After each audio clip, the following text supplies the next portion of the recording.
Namaste, namaste, and welcome, welcome, welcome. So let's go ahead and dive right on in. So today I'm going to have you go right into your teachables and let's go and do that together. And in our teachables, I want us to take a quick peek over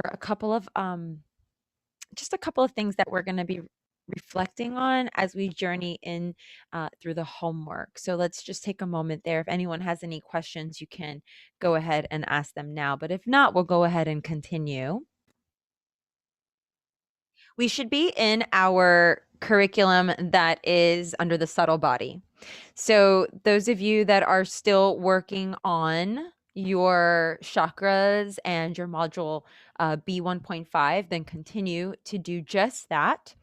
And here we are going to enter into the subtle body, and you see the welcome and the exploration of the subtle body.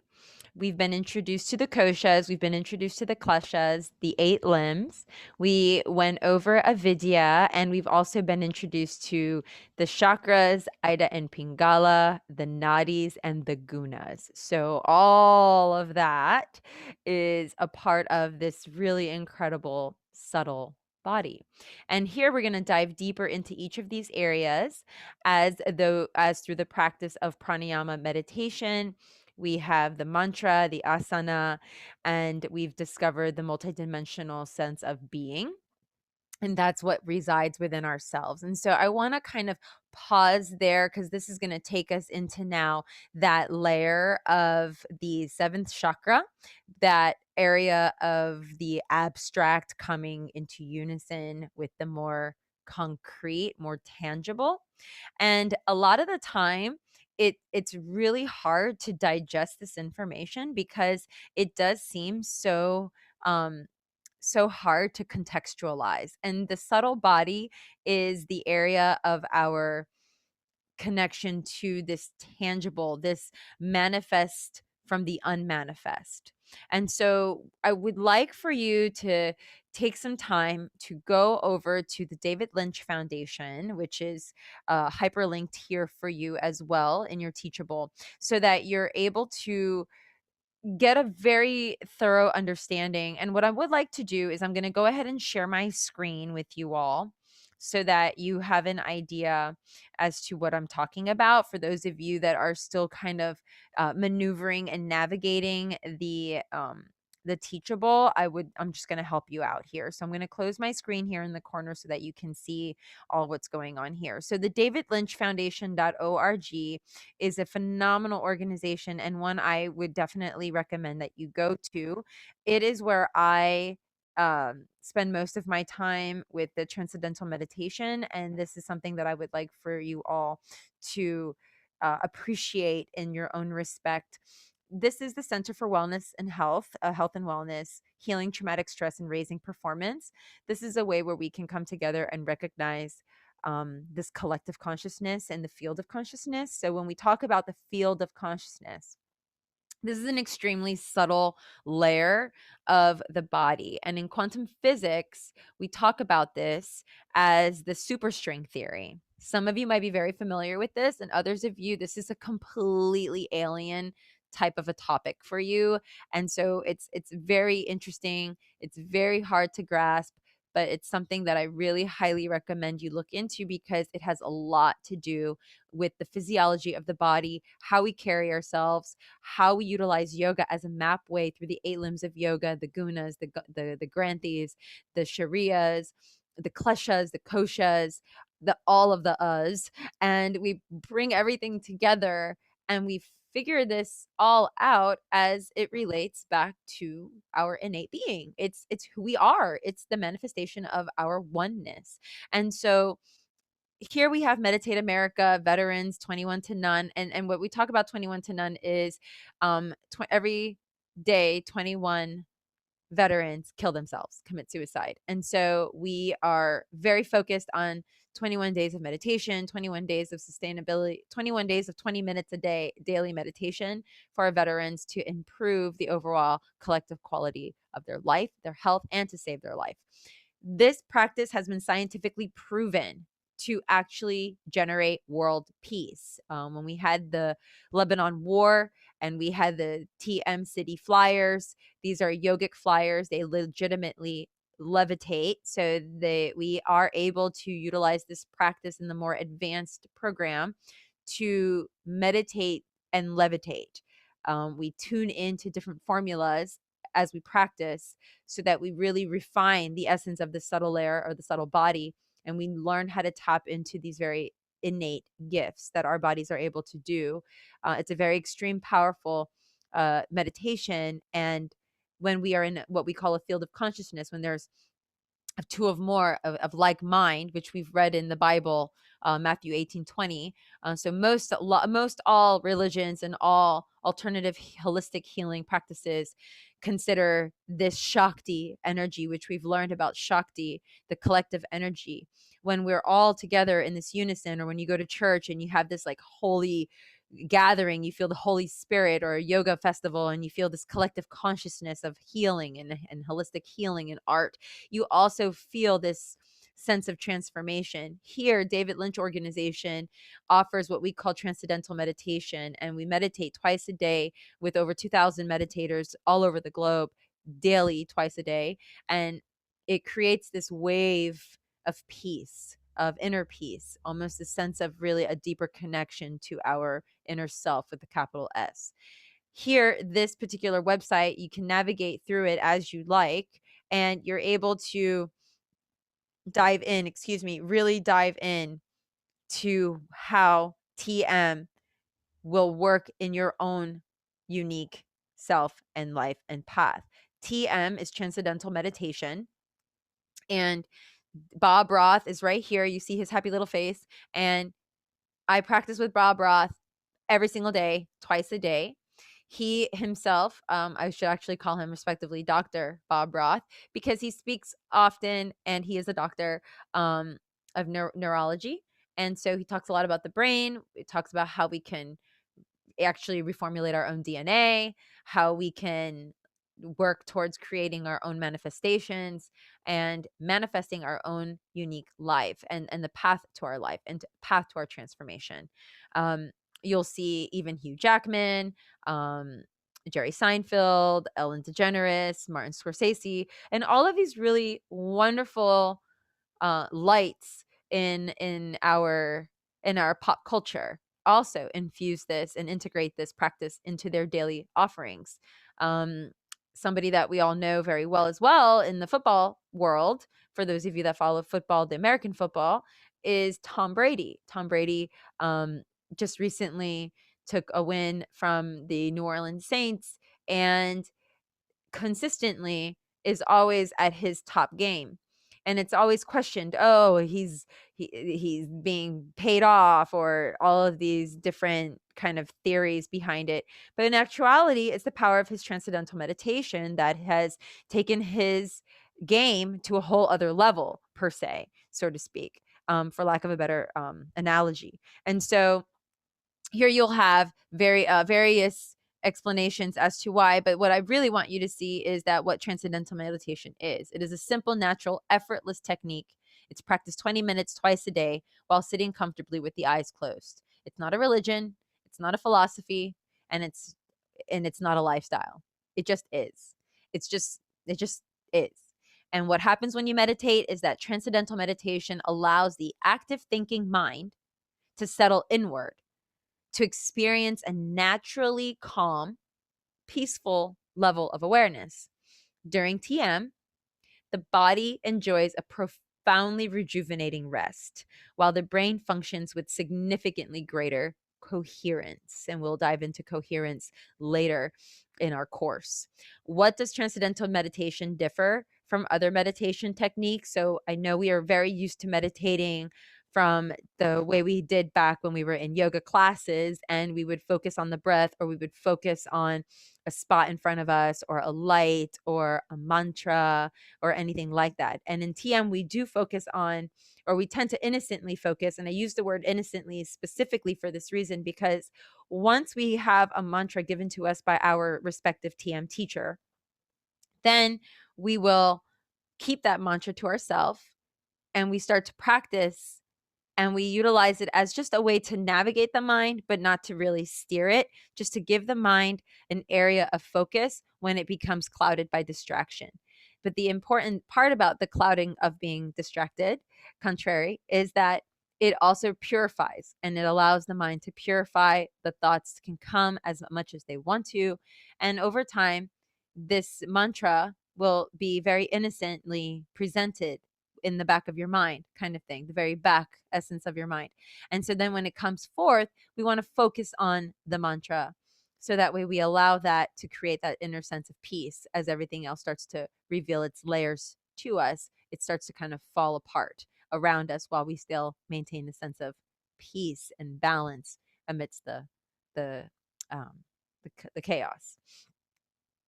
Automatic self-transcending, it's a spontaneous experience of quieter levels of thought, a unique state of restful alertness. And so it's this very yoga nidra, you can say, practice where we're an awakened sleep is what we've been taught in Yoga Nidra. So this is very, very, very similar to Yoga Nidra, but the difference is that this is more of a meditation. We're not sleeping. We're not doing any type of a yoga pose. We're just literally sitting in a chair or on your bed or wherever and allowing yourself to do this. It's taught specifically by a certified TM teacher. And if you're interested in doing that, there is a contact information here, and you can also utilize the tm.org site. And you can, and when I click on that, here is another place I would like for you to go. And it is also in your materials. And this is where you can explore TM. Okay. Maharishi Mahesh Yogi right here in the corner is the founder of this beautiful learning experience, this consciousness-based yoga, consciousness-based education, with the Akkadian and the Akashic records. It's very Vedic. Everything comes from the Vedic teachings, and it's very and it's Ayurveda, so it's the science of life. So we're studying and infusing, and this is now kind of this like stepping stone into Ayurveda, which is part of this course in this curriculum, where you are introduced to the basics of Ayurveda, and part of that is being able to infuse this technology of transcendental meditation into your daily routine, discovering how to read your own pulse, to notice what dosha, constitution is out of balance, to prevent anything that needs to be cured by eliminating the source of the disturbance of the order, or what we are familiar with, disorder within the body. So here you can find a TM teacher. You can call for more information. I myself will become a TM teacher. So towards the end of this course, if you are interested in exploring that, then by all means reach out, and I'm happy to either instruct you once I'm certified myself or point you in the direction of whom my teacher is in the respective area of New Orleans if you are in New Orleans. So that kind of wraps that up there. So we'll stop that screen share. So if you want to take your time, go over into your computers and look that up, you're more than welcome to. And again, it's in your Teachable. Go to tm.org to find and locate a transcendental meditation teacher in your area to begin this practice. It's really sweet if you are doing the 40-day Kriya. This might be a nice way to add and do a 40-day Kriya of transcendental meditation. Journal your insights, your takeaways, and within 3 days, you'll start to see incredible results. People are going to see a transformation in you, a peace that surpasses all understanding. Everyone handles death differently. For me, when my mom passed away just a few weeks ago, it feels like time is just going so fast for me. And I didn't even cry. Not that it's like a thing, but it's, I saw beyond what I would have probably not seen had I been on the surface level and only seeing the ripples, but not seeing the depth. And now that I see the depth of her existence, of her innate being, I have been able to see that she has now been invited and taken in by the grace of our divine consciousness and divine God essence, God consciousness, and is now immersed back in the ocean of our ancestors. And so her legacy will continue to shine on forever. Her death is how our spiritual leaders, you and I included, will ultimately leave these meat suits, these bodies that are here to do the work and the purpose, our dharma per se, what we're here to do, what we've been called to do. This meditation is really going to help you answer these really big questions. And I know that we talked about these big questions over when we were talking about the chakra system. And we talked about, who am I? Where am I? Where do thoughts come from? How do thoughts originate? Um, what is the essence of life, and what is the dharma, what is karma, where do these come from? This meditation technique is going to completely answer all of those questions in a very tangible and scientifically proven way. So it's very interesting, something that I can't encourage you enough to do. The entire basis behind this teacher training program is based on transcendental meditation. So I would encourage you highly and strongly to seek out a TM teacher and start to infuse it into your life, because this teacher training is completely 100% focused on transcendental meditation. So we talk about the manifest and the unmanifest here in this first part of the subtle body. And this again is kind of difficult. So I'll read the first paragraph, and then I kind of want you to sit with it. I'll give you a moment to pause the tape and journal any insights that came to you after reading this first paragraph. So go ahead and take a moment to close your eyes if you'd like. Just take a nice deep breath in and then let it all out. Okay. The difficulties in understanding the manifest and the unmanifest arise because we treat the material world as substances or physical entities that must either exist or not exist. Possibility does not fit into the paradigm when science is faced with the conversion of unmanifest into the manifest. It is unable to conceive the nature of possibility and converts into a probability. For example, the facts that we can empirically validate, the result is that we cannot understand how the world exists before observation, because we have converted possibility into probability. And that probability is not an existence. Take some time. You can pause this tape and let that sink in for a moment. Feel free to reread it. And what I'll do is I'll share my screen so that you have right in front of you right here. So you can read that and journal for a moment what this means to you.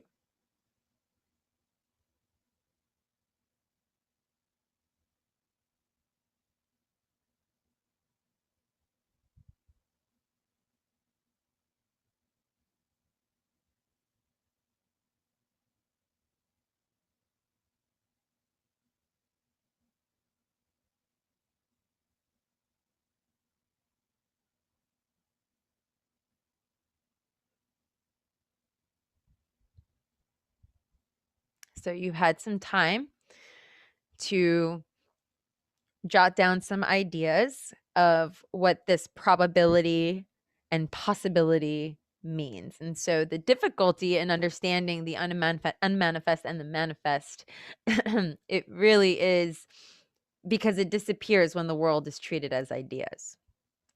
Now, the unmanifest, and it reads right here on the second paragraph, the unmanifest is abstract ideas. So it comes from the very, very, very subtle layer of our thoughts and of our being of existence. And when we think about the Koshas, we think about the subtlest layer, the very, very, very minute essence of even the rubber band in itself. Where did this rubber band come from? So that very minute, very pure area of consciousness. And that is where the ideas begin to emerge. The ideas are not probabilities. It's not probable that this rubber band is going to manifest. It's manifested. So it is now a tangible existence. There's no probability about this. It is as it is. And it has all the qualities and functions of what it was intended to have. And so, for example, the idea of a table is unmanifest to the senses. However, the idea is enhanced with more details to create a kitchen table or an eating table, dining table, etc. table, followed by the addition of the properties such as the color, the size, the weight, etc. And the idea becomes manifest to the senses. The idea of the table has now been able to be created. Okay. And so the manifest table to the senses, therefore, has all the additional information that we needed so we can create a table, that we can knock on the table, that we are able to see the color of the table, that we can sit and eat at the table. And this additional information is the material cause. And so the act of combining that new information with the old is the efficient cause, and it is what causes the manifestation of the unmanifest. So the idea becomes the reality. So as we continue in our journey, I'll stop the screen share now so you can see me. So as we continue on our journey, I want you to also take some time to discover about lucid dreaming. Take a moment to maybe notate or journal or get involved with maybe a group of seekers or seers that are involved with lucid dreaming. Get some ideas of what manifest and unmanifest is for them. What is consciousness for them? How do they experience these experiences? So we want to circle back when we're dealing with the subtle body with 3 areas of science and knowledge, or Veda. Veda is the other word for knowledge. And that is, we want to always look at combining 3 presentations.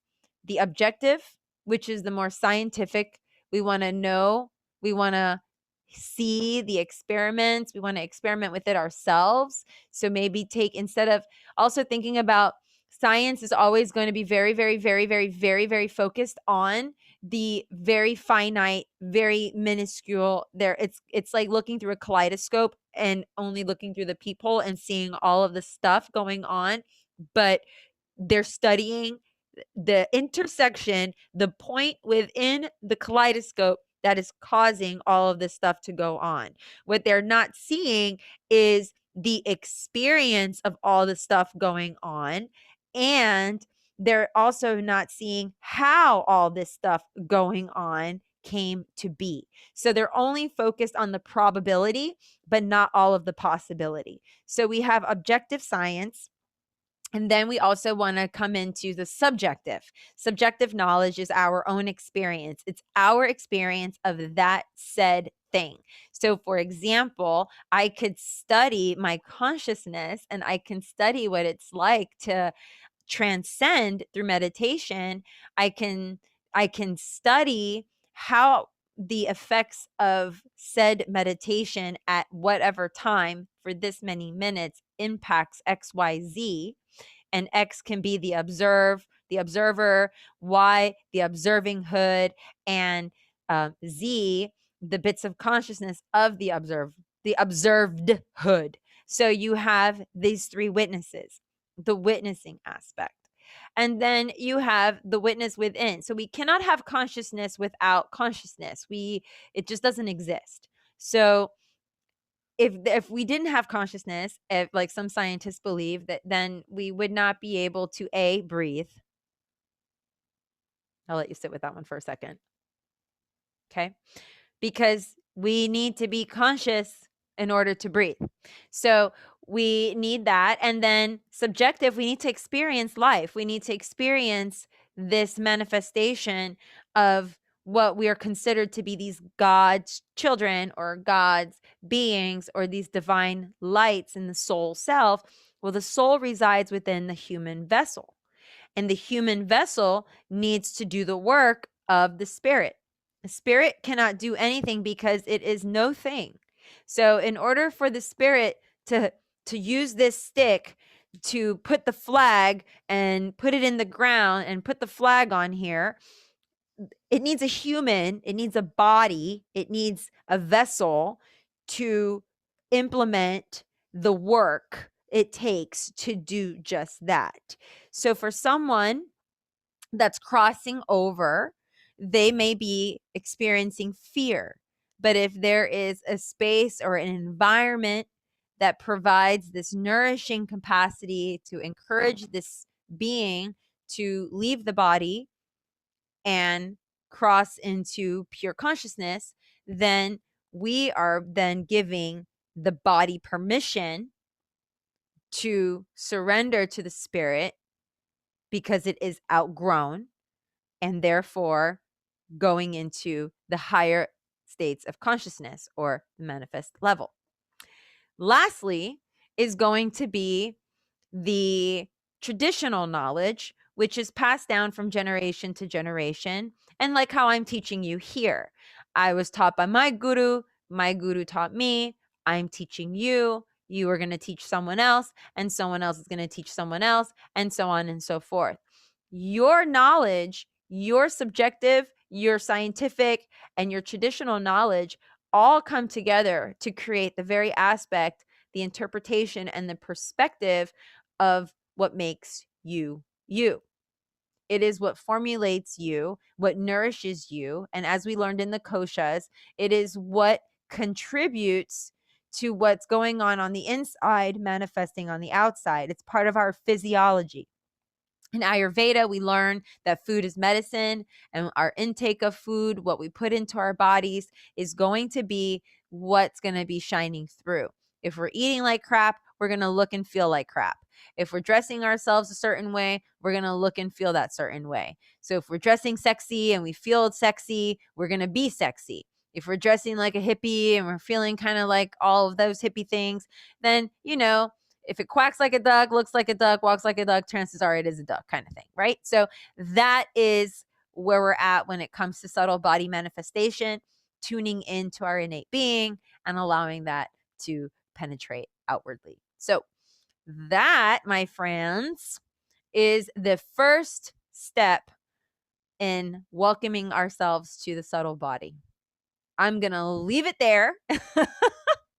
For us, I want you to take some time to read over this first part, dive into the David Lynch Foundation, dive into the TM, do a little bit of the meditation. I even gave you a little meditation, kind of like a TM teaser, so that you can practice it before you get really involved now going forward. So every time that we meet with each other, we are going to begin with a transcendental meditation for just about 5 minutes. And then we're going to do it again towards the end of the videos. And hopefully this will help to integrate and infuse an overall quality of well-being. And you get to actually experience it from your subjective level while also exploring the objective knowledge and the resources that I will be providing for you from the scientific realm, so that you can integrate this and infuse it into your communities all over the world. And just when we start getting deeper into this, I can't wait to share. When we get a lot of the same like-minded people in one place, great waves of consciousness, like a pebble in the water, ripples out and it affects the entire collective. And so one person can make a big difference, and that person can definitely be you. And so at this point, I want to take this time for you to sit and embrace some collective space, and we'll meditate together for just 5 minutes.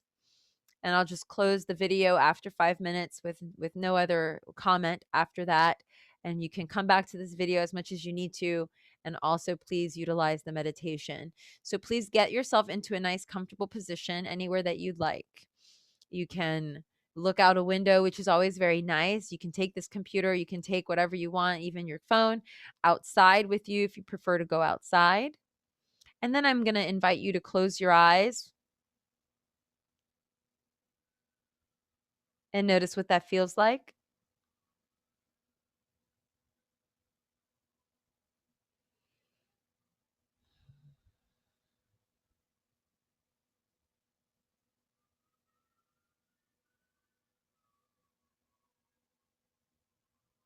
Let's go ahead and open the eyes. Notice if any thoughts came up for you.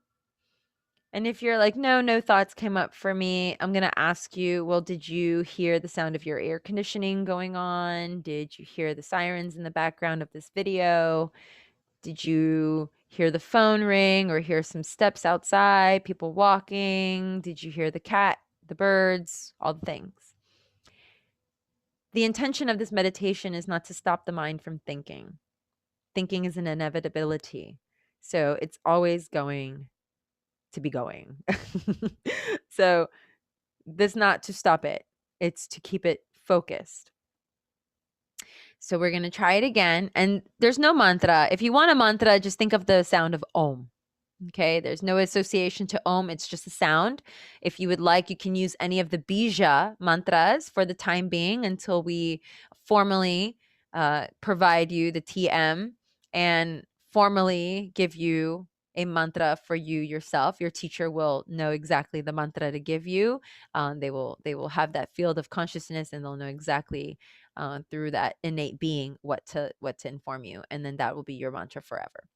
So we're going to utilize for the time being either your own personal bija mantra from the chakras that really associates with you. Remember, there could be lam, ram, vam, yam, ham, all those. Or you can just utilize, or it could be shreem, it could be kling, it could be sat nam, it could be anything that really just resonates for right now. We don't want to get attached to it. So if it's nothing, then let it be nothing. Okay. We're going to try it again. And this time, just close your eyes. And just sit for a moment.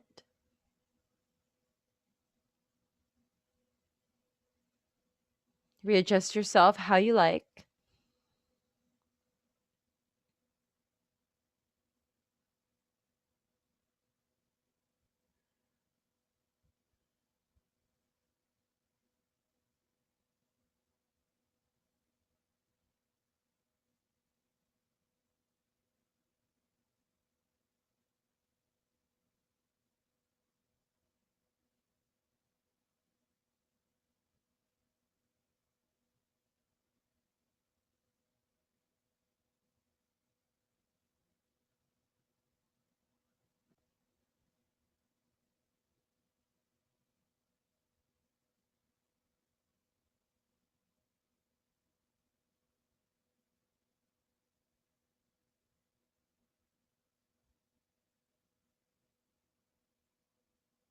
And open the eyes.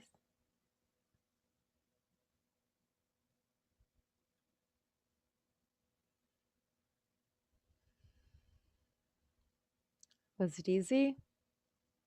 Very peaceful. Just silence, very simple. And now we're going to hold this space together and meditate. Don't mind the time. I'll take care of that for you for the next 4 minutes. 4 minutes. So like the first minute, the 5 minutes, the first minute we're getting ourselves acclimated, and then the 4 minutes we'll maintain. When you're ready, go ahead and close your eyes.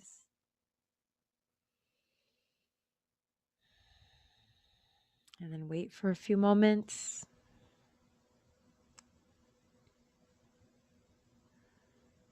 When you're waiting for these few moments, this is where traditionally we would allow the mantra to allow itself to innocently begin.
And before opening the eyes, I'm going to invite you to come back into consciousness.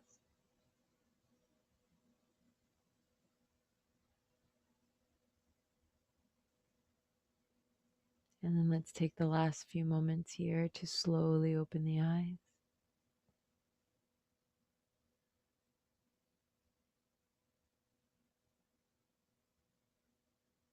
And hold the space for a few moments.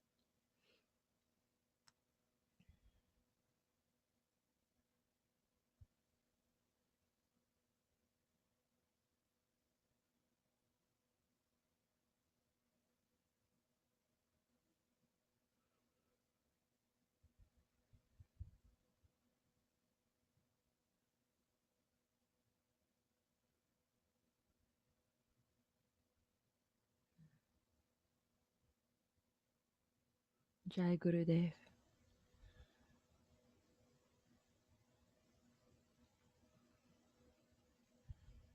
I hope it was easy. And we'll continue to practice this as we evolve together. Namaste.